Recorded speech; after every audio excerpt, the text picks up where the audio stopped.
the email address yourqueen@bbc.co.uk. There's also a WhatsApp number which you'll find on the page as well. All of the details are on our website, as is a live page that you'll find right at the top with all of the latest updates. All of this is at bbc.com/news. Let's finish this hour of coverage with a picture of Holyrood House in Edinburgh, where the Queen's coffin will rest overnight. It travelled there from Balmoral in a journey that took just over 6 hours.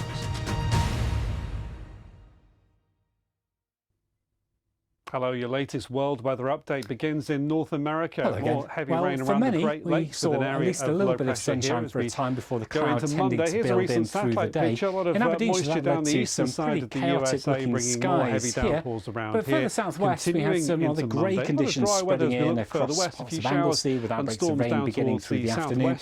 And the rain has been quite heavy elsewhere, for example in Northern Ireland. Now, overnight tonight, that rain is going to be extensive as it moves across Scotland, northern England, a few patches possible for southern Wales and the southwest as well. It's going to be a milder night than we've seen of late, with temperatures around 15 or 16 degrees fairly widely, perhaps a little bit cooler than that both in the far northwest of Scotland. Tomorrow, well, these weather fronts will still be slow moving across central portions of the UK. This weather front will bring some fairly wet weather then across central areas, but colder air will be spreading into the northwest of the UK, whereas warmer air will be spreading into the southeast. So Monday really will be a very big day of contrasts. And we'll see temperatures now we start off with that rain band across North Wales, the North Midlands, Northern England, and it will continue to run in for these areas on and off really through the day. In Scotland, brighter weather with some sunshine, a few showers across the northwestern areas with strengthening northwesterly winds. Those winds dragging in some colder air, so just 14 degrees in Stornoway. Contrast that with the warmer weather we'll have across parts of southern England and Wales, 24 for Cardiff, 26 with hazy sunshine in the London area. By Tuesday, the cooler and fresher air will have spread southwards, so temperatures not quite so high. There'll be a lot of dry weather with some sunny spells, a few showers possible again for the far north of Scotland, otherwise most of us fine. Temperatures 18s for Glasgow and Belfast, 22 for both Cardiff and London, so those temperatures just dropping a few degrees. For Wednesday, again it's a largely dry day, a few showers though in the forecast for North Scotland, and a band of rain could form and threaten some wet weather to the extreme south coast of England, but there's some uncertainty about that. It could stay away into northern France. Still, for most of the country, it's another dry one with temperatures high teens to low 20s. High pressure really influences the weather towards the end of the week and the weekend. There'll be variable amounts of cloud, and the tendency is the weather just to cool off a little bit. So, for example, in Manchester, 15 by Friday. That's the latest.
This is BBC News, I'm Nuala McGoffin.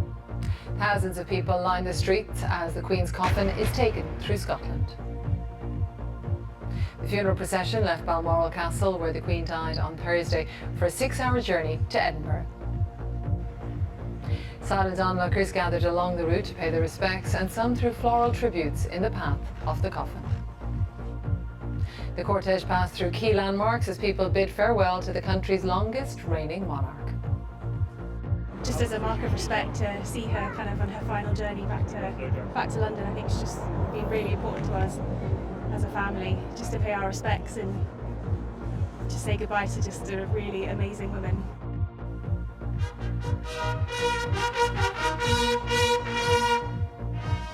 The accession of a new monarch, King Charles III, was proclaimed in towns and cities across the UK.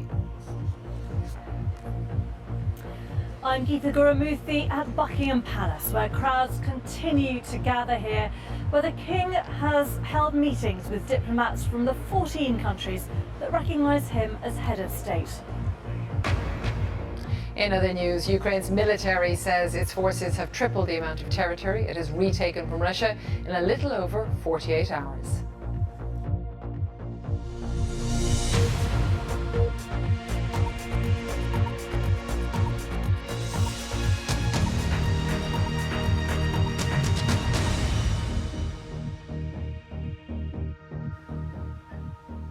Hello and welcome to BBC News, broadcasting to viewers in the UK and around the world. The coffin of Queen Elizabeth is being taken on its journey to her final resting place. It left Balmoral, where she died on Thursday, and has now arrived in Edinburgh. Crowds gathered along the route as the cortege made its 175-mile journey to the Palace of Holyrood House, where the coffin will remain overnight. As that was happening, proclamations formally announcing the accession of King Charles III took place in Cardiff, Edinburgh and at Hillsborough Castle near Belfast, as well as in towns and villages across the UK. We'll report from those locations later in the programme, but we begin our coverage with this report on the progress of the Queen's cortege across Scotland from Alan Little. It is the place she loved most. Balmoral was not a royal residence, but a private home to her. Her annual respite from the burdens of state and the unrelenting public gaze. Today, that gaze falls on this, the first public sight of the coffin of the Queen. She'd known this landscape since she was a child. From Balmoral to Aberdeen, they passed slowly through towns and villages that knew her not just as the Queen, but as their neighbour. Aboyne, Kincardine O'Neill, Banchory, Drumoak, Petercouter.